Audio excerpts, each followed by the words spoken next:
A mother's life is a ledger no bank can see.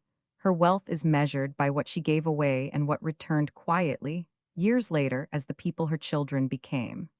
They were late for a Wednesday dinner that should have tasted like any other. Outside, a thin mist drifted across Maple Street and caught the porch light in a halo, and Margaret Johnson, Maggie to everyone except bills and doctors, set out a pot roast with carrots that had surrendered to butter and thyme. The kitchen was small, but it had the clean, lived-in comfort of a place where a woman had taught herself to stretch paychecks and recipes with equal skill. The laminate table bore shallow knife, marks from years of school projects and late-night sandwiches, a family history carved in forgettable lines. When Daniel finally arrived, he carried the scent of his office, coffee, printer ink, something sharp like new shoes. 28, suit still crisp this late at night, jaw set as if the world had asked him a difficult question and he alone could answer. Emily breezed in behind him, 25 and camera-ready even in a sweatshirt, hair in a high ponytail that looked effortless and probably wasn't. She propped her phone against the salt shaker for a moment, checked the framing, then slipped it away with a bright smile that didn't reach her eyes. "Sorry, Mom," Emily said, pecking Maggie's cheek and sliding into her old seat. Traffic on I-96 was a horror show. Daniel loosened his tie, glanced at his watch, and said nothing. He used to fill the kitchen with words, debate team practice at the sink, mock trials conducted against a cereal box jury, yet tonight the silence came with him like a second briefcase. Maggie ladled gravy as if it were a peace offering. "Eat while it's warm," she said. Her voice had that hospital softness, the way nurses learn to talk when pain is sleeping in the next bed. "How was your day?" "Busy," Daniel answered, his fork already drawing fault lines in the potatoes. "Everyone at the firm's talking about bonuses." "Good busy or bad busy?" Maggie asked. "Depends who you are," he said, and smiled without warmth. They ate through the first minutes, the only sounds the clink of silverware and the click of the old kitchen clock. Maggie watched the two faces she knew as well as her own, Daniel's stern brow that relaxed only in sleep, Emily's mobile mouth, made for laughter and, lately, judgment. She waited for the usual drift into weather and headlines. She waited for what mothers wait for, that small window where a child remembers to ask how you are. It didn't come, something else did. Daniel set his fork down with a small, deliberate clack. "Mom," he said, "I want to talk about the house." Maggie felt a ripple under her ribs, a fish turning in dark water. "What about it?" "I'm getting married," he said. "You know this. Everyone in my circle, partners, kids, associates, they've got down payments or trusts or something. Their parents planned ahead." Emily made a sympathetic face that was half theater. "It's kind of an expectation now, Mom, a launch pad, stability." Maggie folded the napkin in her lap to keep her hands busy. "I don't have a launch pad," she said gently. "I have a roof and four walls and a mortgage I fought like a dragon for." Daniel exhaled through his nose. "I'm not asking for a miracle, just a contribution, a sign you thought about the future." "I did," she said. "I thought about heat in the winter and shoes that didn't crack in the cold. I thought about keeping you both in the good school district when your father left.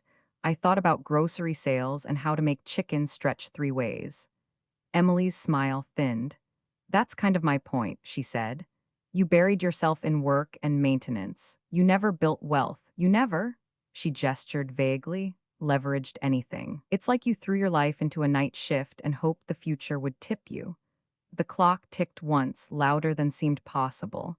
Maggie felt the table steady under her palms. "I did bury myself," she said, "but it was in you." Daniel leaned back, eyes cool. "That's a nice sentiment," he said, "but sentiments don't compete with student loans and condo prices." There it was, the jury sworn in, the case presented. Maggie glanced at the pot roast, the meat falling apart as if it, too, had given up. She thought of the cafeteria she had walked through for 30 years, shoes whispering over floors waxed to false sunshine, the quiet pride of veins found on the first try, and the unspoken grief of hands held when no one else came. Those hours didn't accrue with interest on any ledger she had ever seen. Emily pushed green beans around like she was editing them. "Look, Mom," she said softly, as if she were a publicist about to deliver bad news. "You're amazing at sacrifice, truly. But you didn't build. You gave your 20s and 30s and 40s to a hospital and to us, and now there's nothing to show for it except. She waved at the kitchen, the thrift store curtains, the refrigerator whose hum Maggie could identify in her sleep. This, Maggie swallowed. For a moment she heard the night bus again, the hydraulic sigh, the weary cough of the driver, the way the seat smelled like damp wool and old coffee at 2 a.m. She saw herself balanced in that blue-lit aisle, head against the cold window, uniform still smelling of disinfectant, hands rubbed raw from winter air, counting paychecks in her mind.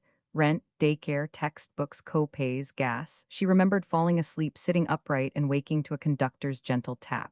Last stop, ma'am, the city folding and unfolding like a tired map.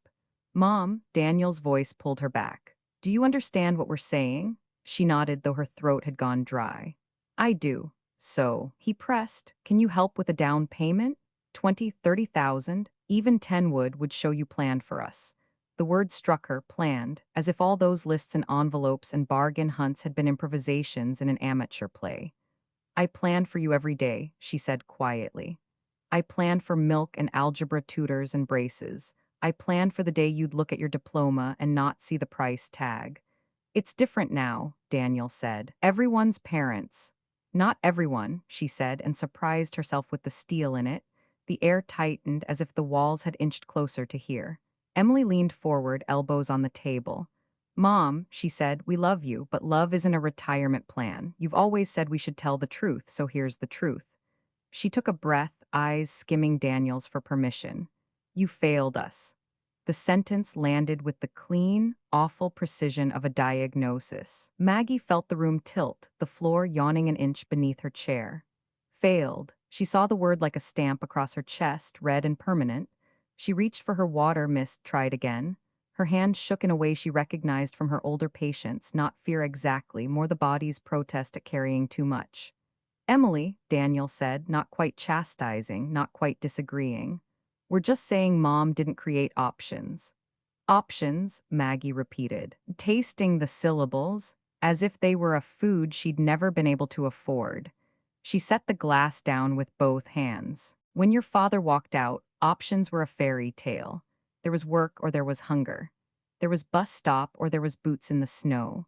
The only choice I had was whether to be tired or to be tired and ashamed. Daniel looked away, jaw tight. Emily's gaze flickered, guilt, then something like annoyance that guilt had shown up without being invited.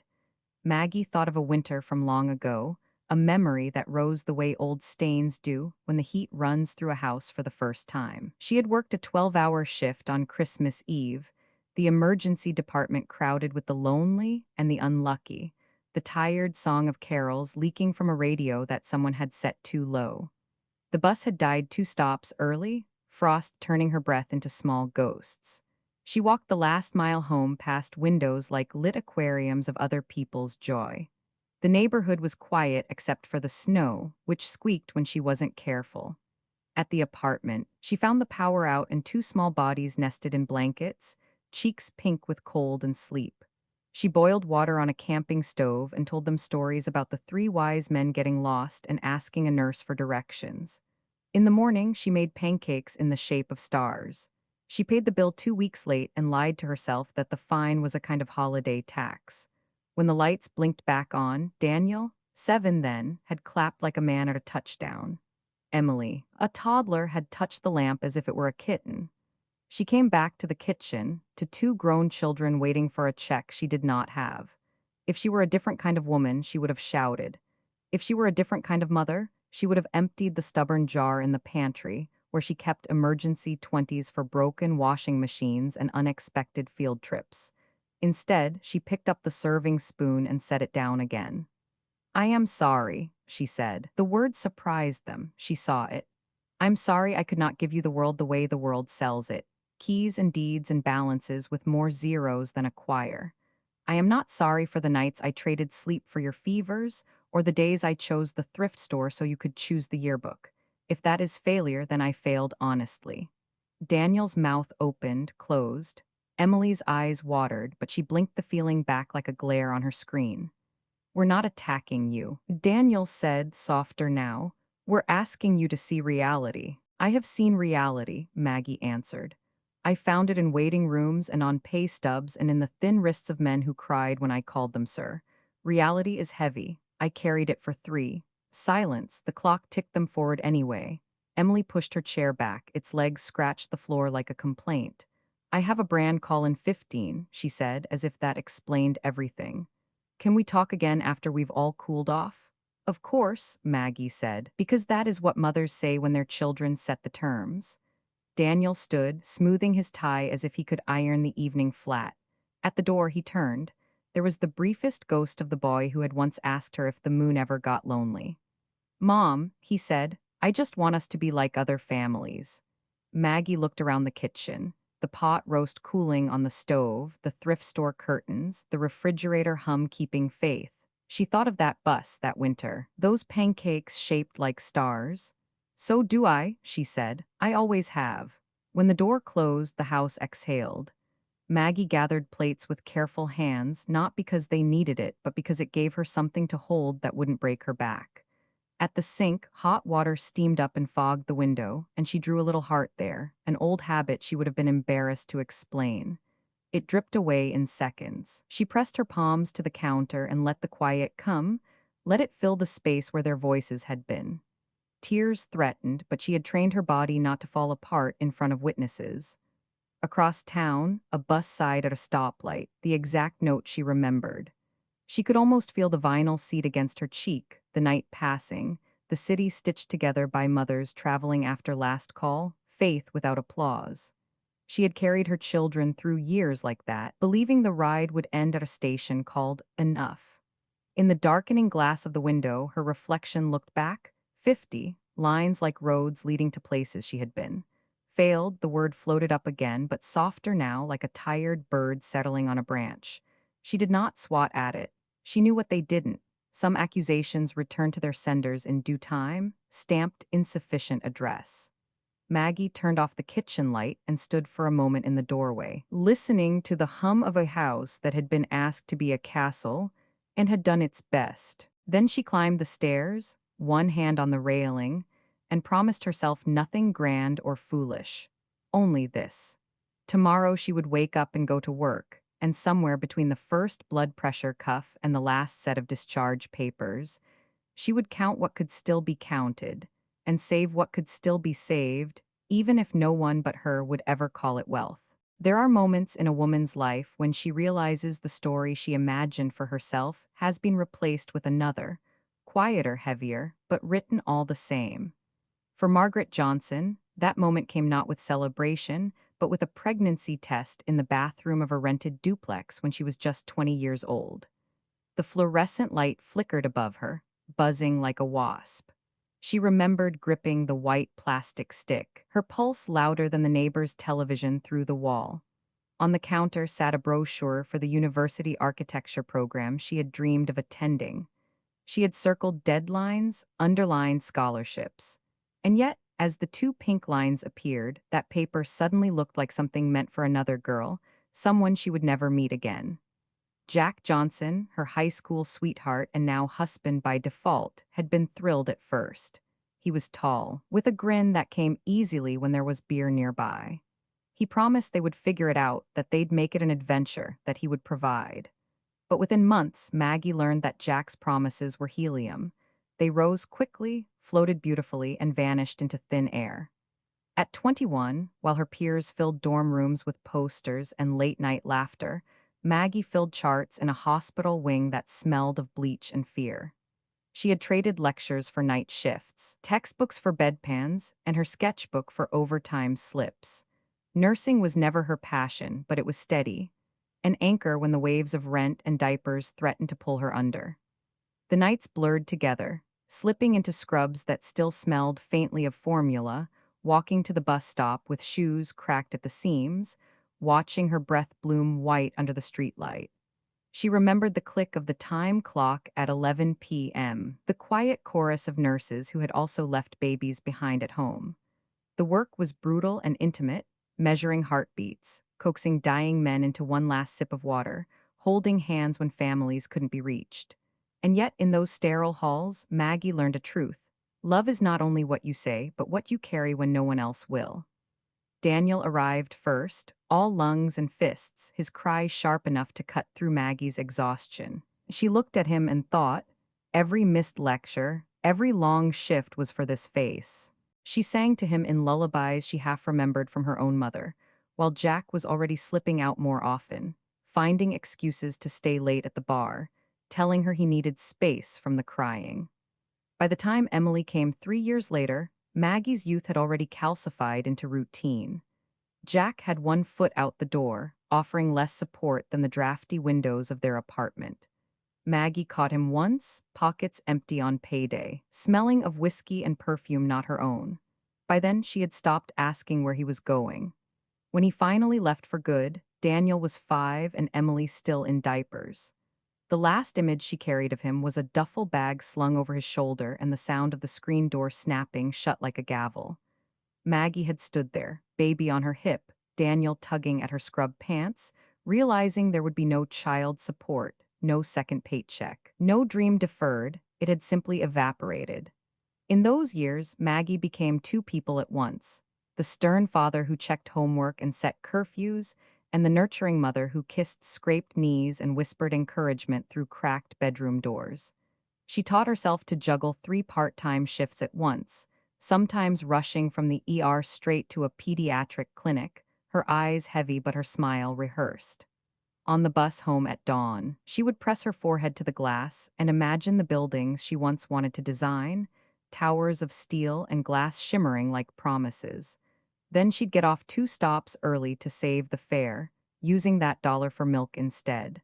She learned the art of quiet sacrifice. When Daniel needed new cleats for soccer, she pretended her own shoes weren't pinching her feet. When Emily begged for ballet lessons, Maggie worked a double shift and packed peanut butter sandwiches to cover the cost. She wore thrift store coats while her children wore winter brand names bought on clearance but displayed proudly as if they were new. Yet, beneath all the resilience, a quiet ache lived in her chest. She remembered sitting alone at the kitchen table after the kids were asleep, a cup of instant coffee cooling at her side, sketching houses on napkins with the stub of a pencil. Not because she thought she would ever build them, but because she needed proof she still knew how to dream. Neighbors often admired her strength. "You're such a rock, Maggie," they would say, watching her shepherd 2 kids and grocery bags through slush. She would smile and nod, but inside she thought, rocks don't get tired. Rocks don't cry at night when no one can hear. And yet, for Daniel and Emily, she carried on. Every lunch packed, every school permission slip signed, every science fair project supervised was a small, silent act of defiance against the life that had taken her youth. What her children never saw were the nights she came home after a double, set her alarm for 3 hours later, and fell asleep still in uniform. They never saw the way her fingers cramped from pushing wheelchairs and folding sheets, or how she sometimes ate dinner over the sink to save time. What they did see, and perhaps forgot too easily, was a mother who never let the lights go out for long. A mother who clapped the loudest at graduations, who found a way to get them braces, who held onto a small, weather-beaten house like it was a castle, because for them, it was. The youth she lost had become their foundation. And though Maggie rarely admitted it, there were nights when she stared at her reflection and wondered who she might have been if she hadn't traded sketches for stethoscopes, architecture for antiseptic, dreams for survival. Still, when she tucked Daniel in after late-night study sessions or brushed Emily's hair before dance recitals, she whispered the same vow to herself. "You will not feel the lack that I did. You will not grow up measuring hunger in hours or fear in rent notices. Whatever I lose, you will gain." And so she carried on, a life of invisible arithmetic, subtracting from herself so her children could always add. There is a strange law in families. 2 children raised in the same house often grow into 2 different worlds. The same roof, the same walls, the same meals at the same worn table. And yet, like seeds dropped into different corners of the garden, they rise towards separate suns. Daniel was the elder, and he carried the weight of that fact like armor. He was Maggie's shadow when he was small, following her around the kitchen with endless questions. Why do people die? Why is the sky blue? Why does it not come home? But as he grew, the questions hardened into resolve. He learned quickly that life could collapse without warning, and so he decided he would be the one who never let it collapse again. Books became his battleground. He read late into the night, memorizing cases from law journals long before he knew how to drive. By high school, he wore seriousness like a second skin. Teachers called him gifted. Maggie called him her anchor. Emily, 3 years younger, was born with a different rhythm. She had Maggie's smile but Jack's careless laugh, the kind that made strangers soften. While Daniel planned, Emily improvised. She danced in the living room until the old floor creaked in protest, sang along to the radio with a voice too big for her small frame, and posted videos before posting videos was even a thing. She wanted attention the way Daniel wanted certainty. Where Daniel calculated, Emily charmed. Maggie tried to balance them, but motherhood is not a perfect science. It is guesswork mixed with fatigue. When Daniel came home with straight A's, she kissed his forehead and reminded him not to burn himself out. When Emily twirled in a thrift store dress, she clapped until her hands stung, because joy seemed rarer than achievement, and she wanted her daughter to believe it was worth celebrating. But children translate love in their own dialects. Daniel saw the applause for Emily and thought, "Mom doesn't notice how hard I work." Emily saw the lectures about responsibility and thought, "Mom doesn't believe in me." Both grew up certain they were being shortchanged. It became obvious in their teenage years. Daniel, the debater, was already shaping arguments as if the world were a courtroom. He would come home furious after losing a competition and retreat into his room, the sound of case, law, and highlighters seeping under the door. Maggie would leave a sandwich outside, whispering encouragement through the wood, but he rarely answered. Emily, meanwhile, lived for stages both small and large, talent shows, YouTube auditions, even just the glow of her phone camera. She would burst into the kitchen with new ideas, dance channels, fashion hauls, comedy skits, and Maggie would listen while stirring pasta, nodding as if she could translate hashtags into hope. The tension surfaced most at that kitchen table, the same one where years later they would accuse her of failure. Daniel accused Emily of being frivolous. Emily accused Daniel of being a robot. And Maggie, tired from her shift, tried to mediate with a gentle voice that neither wanted to hear. One night, when Daniel was 17 and Emily 14, the argument erupted over dinner rolls. Emily was chattering about her online following, 100 new subscribers today, while Daniel rolled his eyes. "That's not a career," he snapped. "That's people wasting time."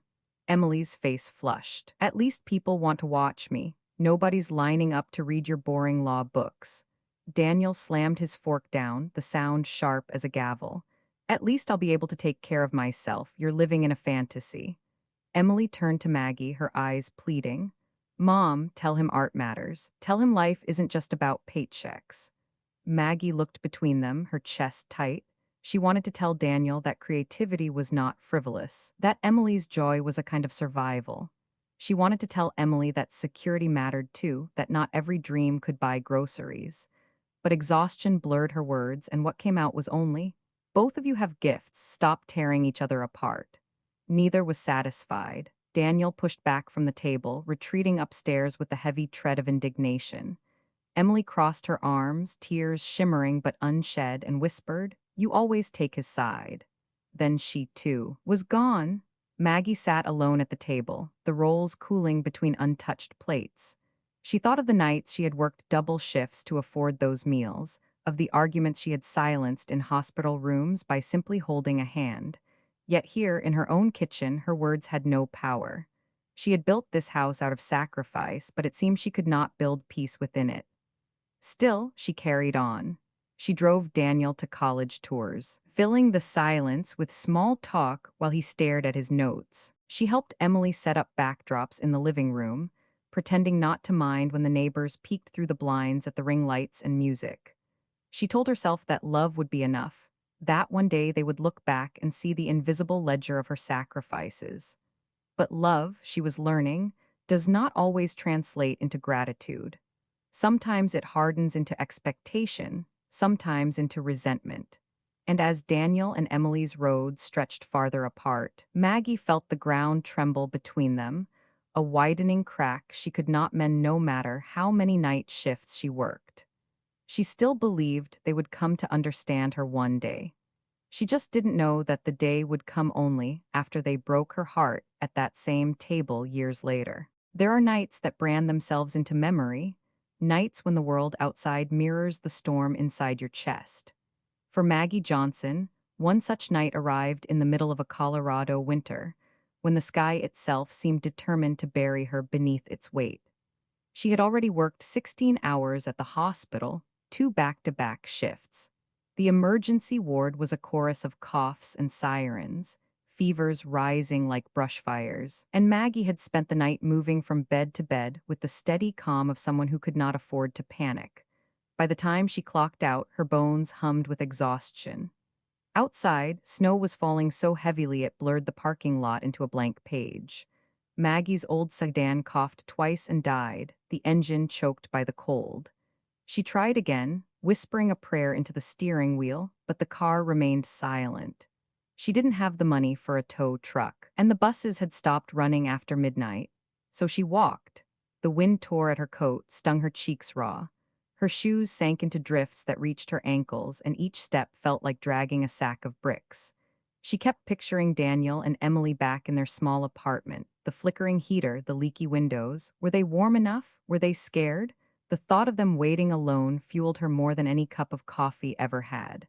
Blocks turned into miles. The city had gone quiet, its streetlights glowing halos in the snowfall. Maggie leaned into the wind, clutching her bag to her chest.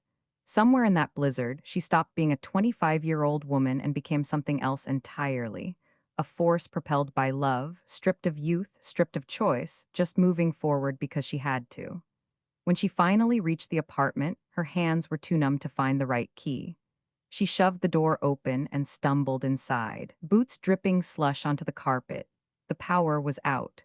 The living room was dark except for the orange flicker of candles. Daniel, only 7, sat with his arms around Emily, rocking her gently. The baby's cheeks were pink, her breath visible in the cold air. The sight nearly undid Maggie. She wanted to collapse right there to let the exhaustion swallow her, but instead she forced a smile. "Hey, heroes," she said softly. Her voice cracked, but she pretended it was from the cold. "Keeping each other safe?" Daniel nodded, trying to be brave, but his eyes were wider than they should have been. "The lights went out, Mom. I didn't know what to do." "You did exactly the right thing," she said, pulling them both into her arms.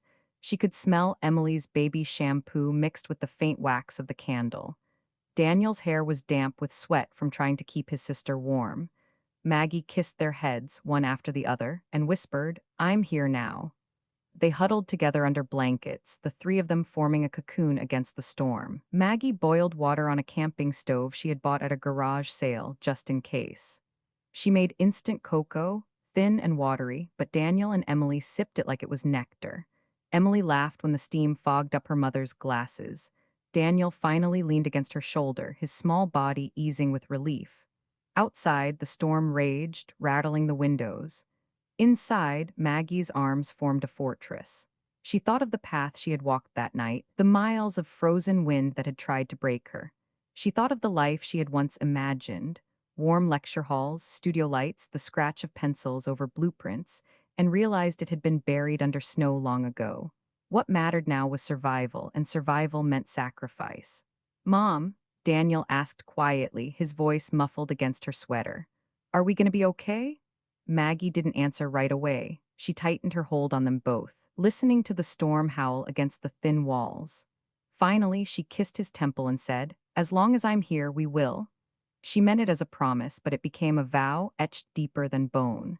That night, Maggie understood something she would never again forget. She was the barrier between her children and the cold. Whatever it took, every hour, every dollar, every drop of her youth, she would pay it so they would never have to. The snowstorm passed, but its memory lingered. For years afterward, whenever the wind howled against the windows, Maggie would remember the feel of their small bodies pressed against her, the fragile warmth of their trust. And though her children would grow and one day forget how much that night had cost her, Maggie never could.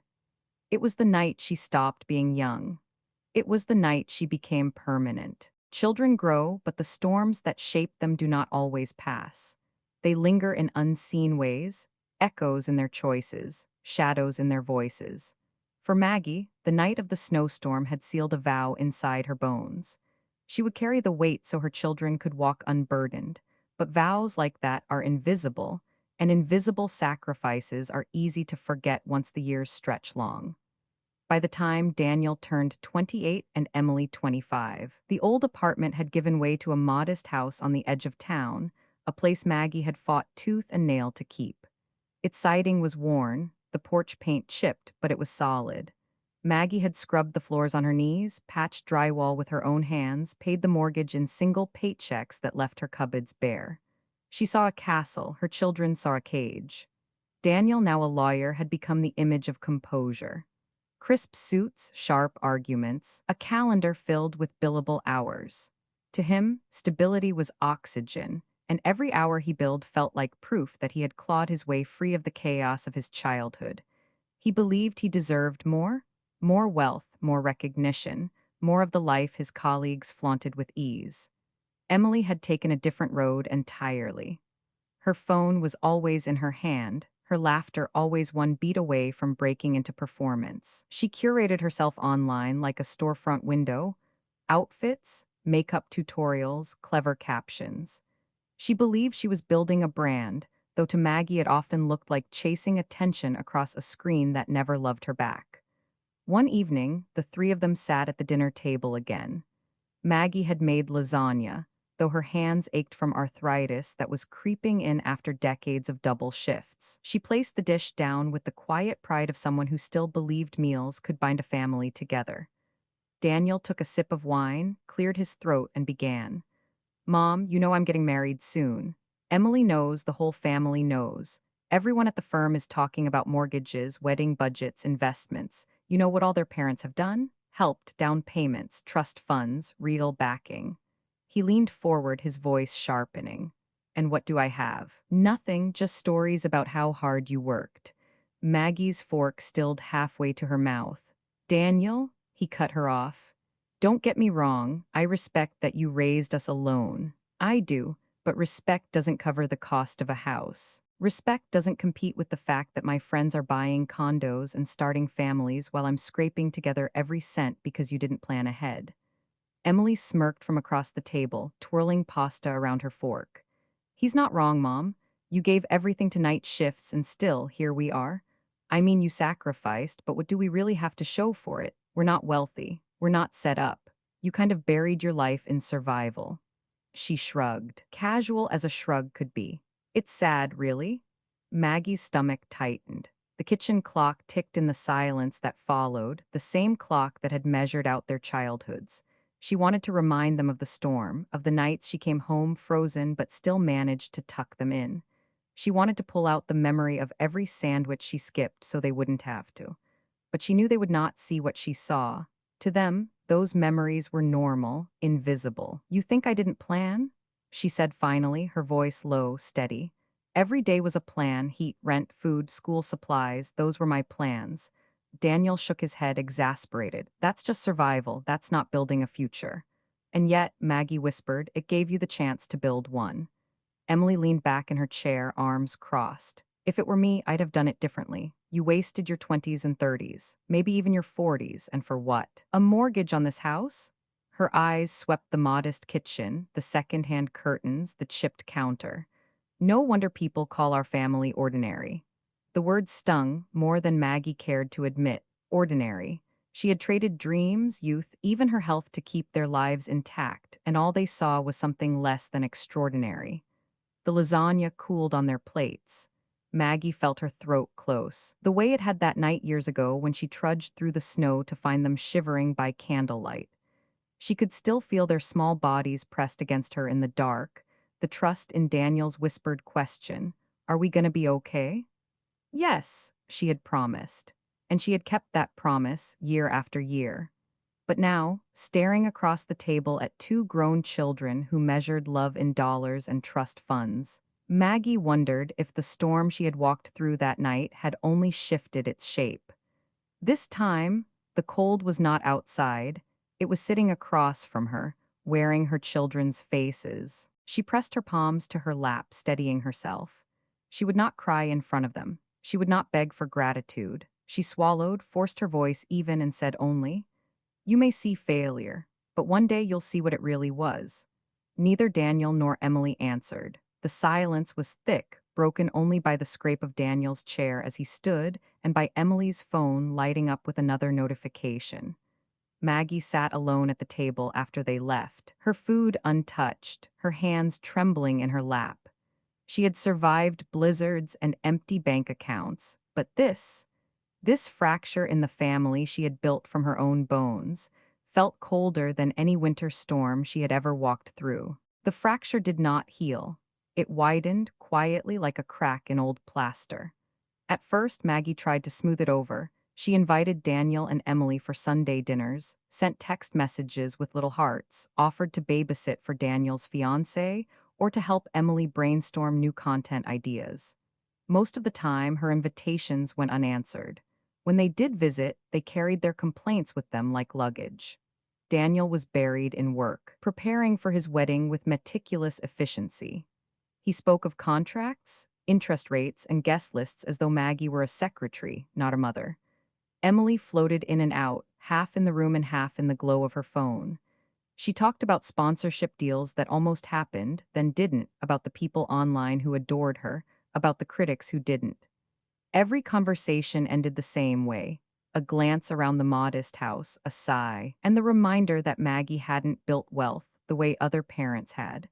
And so the invitations stopped, not out of anger, but out of weariness. Maggie learned to set one place at the table. The house, once alive with noise, grew heavy in its quiet. The tick of the kitchen clock became louder than the voices that had once filled it. Maggie would come home from her shift at the hospital and sit at the edge of her bed, her uniform still smelling faintly of antiseptic, listening to the silence press in. Then came the pain. At first, it was just a stiffness in her fingers after long shifts, the kind of ache she brushed aside. But it spread, sharp as needles, through her wrists and elbows, lingering in her knees. The doctors told her it was arthritis, common at her age, worsened by years of work on her feet. She nodded politely as they prescribed medication she could barely afford, but inside she felt betrayed by her own body. She had spent 30 years carrying others, and now her hands shook pouring a cup of tea. There were mornings when she tried to hide it, gripping the steering wheel tight so her knuckles wouldn't tremble. But patients noticed. Younger nurses whispered about whether she should still be on double shifts. Once, a new resident doctor muttered, "She's just another tired old nurse who never moved up in the world." He didn't realize Maggie was within earshot. She carried the words home with her like a stone in her chest. Loneliness deepened. On her days off, Maggie walked through the grocery store and watched other families shop together. She lingered in the cereal aisle, remembering how Daniel used to beg for the sugary kind and how Emily picked boxes based on the toys inside. Now she bought the cheapest brand, a single box that lasted weeks. Holidays were the hardest. One Thanksgiving, Daniel's fiancé sent a curt message: "We'll be at her parents' this year. Hope you understand." Emily posted a smiling photo on Instagram, champagne glass raised, with friends who called themselves her chosen family. Maggie sat at her own kitchen table with a store-bought turkey breast and a single slice of pumpkin pie. She lit a candle, not for celebration, but for company. At night, when the arthritis flared and sleep eluded her, Maggie sat in the living room and leafed through photo albums. Daniel in his soccer uniform, grinning as if the world belonged to him. Emily in her tutu, face painted with glitter. She touched their faces with fingers that no longer bent easily, whispering prayers she wasn't sure anyone heard: "Be safe, be loved, be better than what you think of me." She did not tell them about the doctor visits. She did not tell them about the bills she paid late or the mornings she sat in the car, hands clenched on the wheel, summoning the will to go into another 12-hour shift. To them, she was just mom, someone who had always been there, someone whose presence required no thought. But alone in that house, Maggie began to wonder if she was disappearing, not just from their lives, but from the world itself. One evening, after another long day, she stood by the window, watching the streetlights flicker on. Snow had begun to fall again, soft flakes drifting in the glow. It reminded her of that night long ago. The storm, the walk, the vow.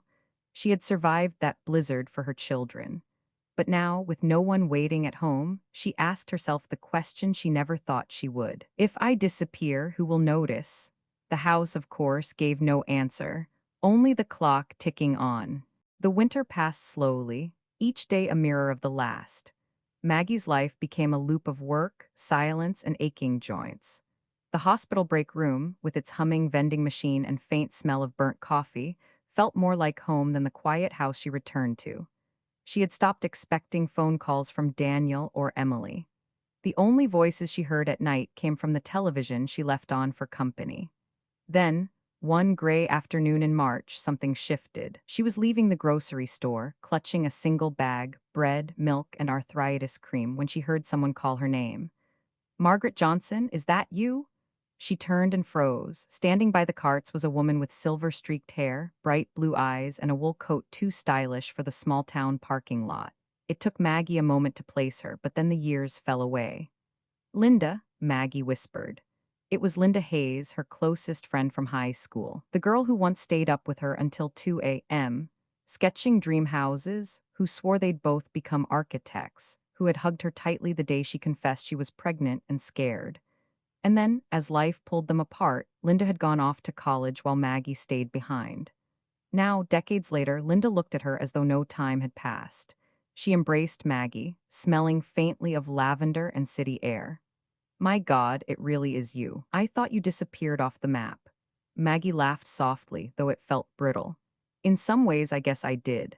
They decided on coffee, sitting in the corner of a small cafe Maggie had never dared to enter alone. Linda ordered a cappuccino without hesitation, while Maggie stuck to plain black coffee out of habit. So, Linda said, stirring her drink, tell me everything. What did you end up doing? Are you still drawing? Maggie's chest tightened. She told the short version, nursing 2 kids, husband gone. She left out the arthritis, the loneliness, the feeling of being a shadow in her own life. Linda listened without judgment, her gaze steady. I always knew you were stronger than anyone, Linda said quietly. But Margaret, when was the last time you did something for yourself? The question landed like a stone dropped into still water, rippling through Maggie's silence. I don't know, she admitted. Myself hasn't been much of a priority. Linda leaned forward. I run a small architecture firm now. Not huge, mostly community projects. We teach workshops sometimes, design affordable housing models. You should come to one of our classes. Just to sit in, sketch again, see if the old spark is still there. Maggie shook her head, almost laughing. Linda, I'm 50. My hands don't even cooperate half the time. I haven't drawn a straight line in years. So what? Linda pressed. Do you know how many students I see start at 60? 70? The spark doesn't check your birth certificate. For the first time in years, Maggie felt heat rise in her chest. Not anger, but something closer to longing. She remembered the way she used to lose herself in lines and angles, how buildings on paper felt like promises. She had buried that girl long ago, but now, sitting across from Linda, she wondered if the girl might still be alive, waiting under the rubble. The next week, Maggie found herself outside a community center, clutching a notebook and a borrowed set of pencils. She almost turned back twice, embarrassed by the thought of being the oldest in the room. But then she heard Linda's voice echo in her mind. The spark doesn't check your birth certificate. Inside, she saw students of all ages, some teenagers, some middle-aged hobbyists. The room smelled of sawdust and graphite. The instructor handed out exercises. Sketch a simple home, focus on light and shadow. Maggie sat at a desk, heart racing, and put pencil to paper. At first her lines trembled. Her joints resisted, her wrist ached. But as the minutes passed, the old rhythm returned. She forgot the arthritis, forgot the loneliness. Her pencil danced, creating walls and windows, a porch bathed in imagined sunlight. For the first time in years, Maggie felt not just alive, but whole. When the class ended, she looked at the page and nearly cried. It wasn't perfect, not even close, but it was hers. On the way home, Maggie realized something startling. She had spent decades surviving for her children, but perhaps survival was no longer enough. Perhaps it was time to remember she was more than a mother, more than a nurse, more than a vessel for sacrifice. Perhaps it was time to build something, not for Daniel, not for Emily, but for Margaret Johnson. The spring thaw brought with it no peace. Maggie, for the first time in decades, was carving out a sliver of life for herself. The weekly workshops became her sanctuary. She sat among strangers who didn't know her as just mom or the nurse who's been here forever. They knew her as the woman with careful eyes and steady sketches, someone who still had imagination left in her bones. But while Maggie's world was slowly widening, Daniel and Emily's worlds were beginning to crack. And as often happens in families, the cracks didn't stay contained. They spilled back into the house they had once called home. Daniel was the first to unravel. His wedding, scheduled for autumn, loomed larger than he expected. His fiancée, Claire, came from a family of wealth, the kind of wealth that bought summer homes and country club memberships. Daniel found himself drowning in comparisons. At dinners with Claire's parents, the conversation always turned toward family investments and what our children will inherit. Daniel felt the weight of his own empty ledger. One night, after another argument about wedding expenses, he drove to Maggie's house, stormed into the kitchen, and slammed his hand on the table. "Do you know how humiliating it is?" he shouted. "To sit there while her parents talk about portfolios and vacation houses, and all I have to show is a mother who worked herself to death but left nothing behind?" Maggie, who had just returned from class with graphite still smudged on her fingertips, froze. "Daniel?" "No," he cut her off, his voice sharp. "I can't keep pretending, Mom. You should have planned. You should have built something. Do you understand? You didn't just fail yourself, you failed me." The words echoed like a verdict. Maggie felt her chest tighten, but before she could speak, the front door opened again. Emily burst in, her face streaked with tears, her phone clutched like a lifeline. "They canceled the sponsorship," she cried. "Do you hear me? Gone just like that. And the comments, God, Mom, do you know what they're saying about me? That I'm pathetic, that I'm a fraud, and maybe they're right." She dropped onto the couch, sobbing into her hands. "I thought I was building something, and now I have nothing." "Nothing?" Daniel turned on her, his voice dripping with contempt. "You think your little videos matter? You've been living in a fantasy. At least I chose a real career." Emily's head snapped up, eyes flashing. "Real career. You're drowning too, Daniel. Hiding behind your suit while begging Mom for money she doesn't have. Who's pathetic now?" The room crackled with rage, the air thick with years of unspoken resentments. And then, as if rehearsed by fate, they turned together, two grown children, united not in love but in blame. "This is your fault," Daniel said, his finger stabbing the air toward Maggie. "You raised us to survive, not to succeed," Emily added, her voice trembling. "You gave up on yourself, and now we don't know how to live any other way. You passed on your failure like it's in our blood." Maggie stood still in the kitchen doorway, her hands gripping the counter behind her. She thought of the snowstorm, of her children's small faces lit by candlelight. She thought of the nights she worked until her body broke, of the meals skipped so they wouldn't go hungry. She thought of every whispered vow, "You will not feel the lack that I did." And now, here they were accusing her of planting failure inside them. Her voice, when it came, was low but fierce. "Enough." Daniel and Emily both fell silent, startled by the steel in her tone. "You think I failed you because I didn't leave you a trust fund?" Maggie said, her eyes burning. "You think survival is shameful. Then let me tell you something. Survival is the reason you're both standing here. Survival is the reason you had schools to attend, beds to sleep in, and food in your mouths." Daniel's jaw tightened. Emily shifted uncomfortably but didn't look away. Maggie stepped closer, her voice rising. "I walked through blizzards for you. I bled my youth out in night shifts for you. I gave you every ounce of strength I had so you wouldn't drown.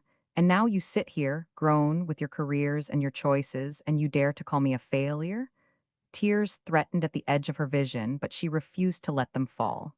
"No, I will not carry that word anymore. You want to blame me for your struggles? Fine, but I will not let you rewrite my life as shame. I gave everything. If you can't see it, that is your blindness, not my failure." For a long moment, no one spoke. The only sound was the ticking of the old clock on the wall, the same one that had marked the passing of their childhood. Daniel looked away first, his jaw clenched, eyes wet though he would never admit it. Emily's lips trembled, her anger deflating into something softer, something closer to guilt. Maggie turned her back to them, her shoulders rising and falling with each breath. For decades, she had swallowed her hurt, but not tonight. Tonight, she had finally said it out loud. She was not the failure they believed. The silence held like a verdict. The fight left a scar across the air of Maggie's small house. For days afterward, she could still hear Daniel's sharp voice, Emily's trembling accusations, and her own words echoing back at her like something fierce and unfamiliar. She had never spoken that way to them before, not with such finality, not with such refusal to bend. And yet, when the silence settled, she realized she felt lighter. For the first time in 30 years, Maggie had drawn a line. Her life was not theirs to label. The next Saturday morning, instead of scrubbing floors or doing laundry, she sat at her kitchen table with a cup of tea and her sketchbook. The pages were filled with pencil lines from her recent classes, small houses, simple layouts, experiments with light and space. At first glance, they looked clumsy. But Maggie saw more. Each drawing was a door, and for the first time in decades, she felt ready to step through. Linda called that afternoon. "We're starting a new community project," she said, her voice warm. "A nonprofit wants affordable housing designs for single parents. They don't have much of a budget, but it could be a real contribution. I thought of you right away." Maggie nearly laughed. "Me? Linda, I'm barely keeping up with the classes. My hands ache, my lines wobble."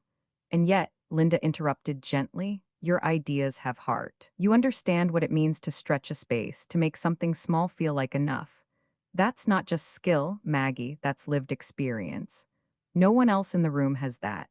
Maggie's throat tightened. All those years of patching holes in the walls, making old furniture last, finding ways to stretch one paycheck into 2 weeks, could it be that those small acts of survival were now knowledge she could pass on? She said yes. The following week, she joined Linda and two younger architects in a borrowed office above a bakery. The room smelled of coffee and bread, the walls cluttered with blueprints and sticky notes. At first, Maggie sat quietly, intimidated by the quick shorthand of the younger designers. They spoke in jargon, tossing around software terms she didn't recognize. But then one of them sketched a layout for a two-bedroom unit, modern, sleek, efficient. Maggie leaned forward. "Where does the laundry go?" she asked. The young architect blinked. "There's no room for a laundry. Tenants can go to a laundromat." Maggie shook her head. "Single parents don't have time for laundromats. You need a corner washer dryer, stacked. Otherwise, they'll spend hours hauling clothes and kids. That's not affordable living, it's exhaustion." The room went quiet, then Linda smiled. "She's right, let's rework it."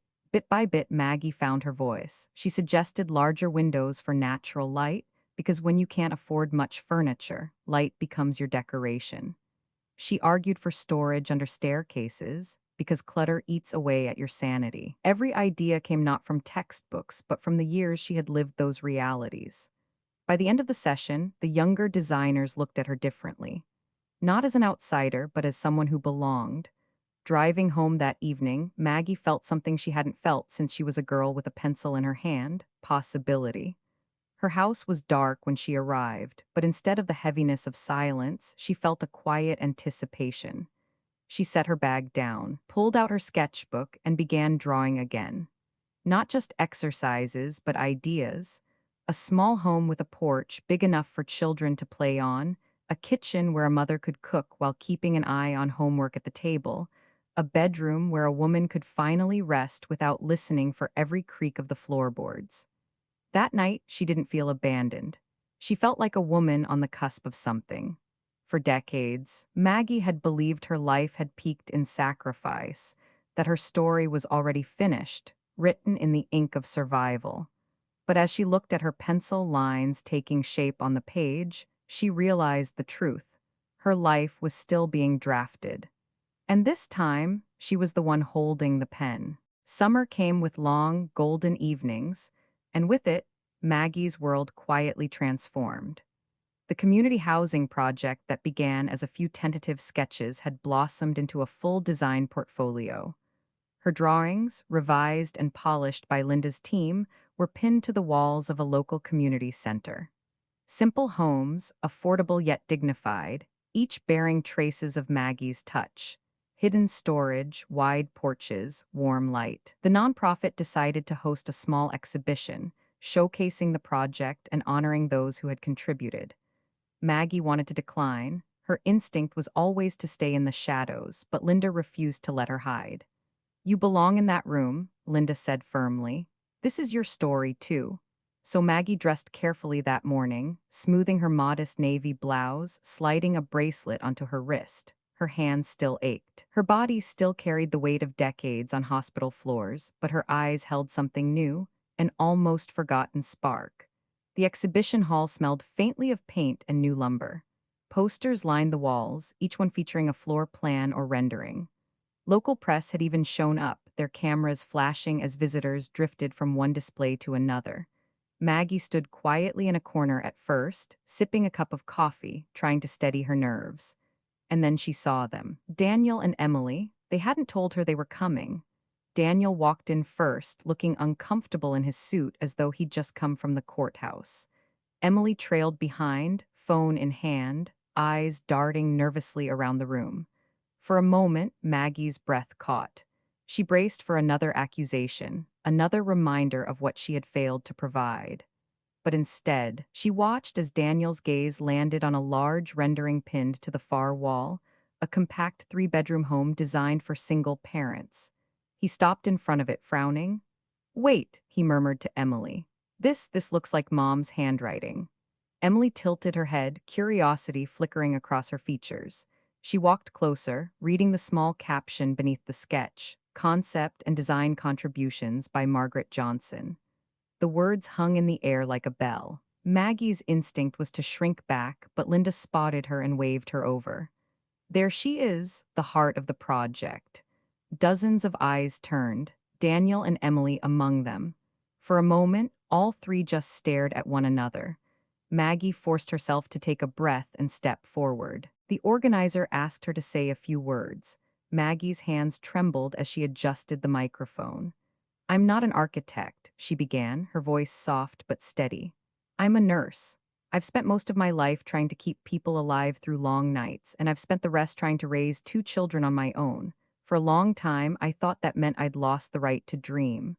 But these designs, she gestured to the drawings on the wall, they come from the life I lived, from knowing what it means to stretch space and time and energy until it nearly breaks you, from knowing what it's like to survive and still want beauty in the middle of struggle. She paused, scanning the faces, her eyes finally resting on her children. I once thought survival was a kind of failure. Now I see it's a foundation. These homes are built on that idea. When she finished, the room erupted in applause. Maggie stepped back, cheeks flushed, heart hammering. But all she could see was Daniel, standing very still, and Emily, tears brimming in her eyes. After the crowd thinned, they approached. Daniel was first, his voice rough. Mom, I didn't know. Maggie folded her arms gently across her chest. You didn't ask. He winced but didn't argue. For the first time, his lawyer's confidence seemed to crumble. You've done something real, more than real, something that matters. Emily touched the edge of one of the drawings, her fingers trembling. It's beautiful. You built this, Mom. After everything? Maggie looked at them both. After everything, and not because of what I lost, but because of what I still had left to give.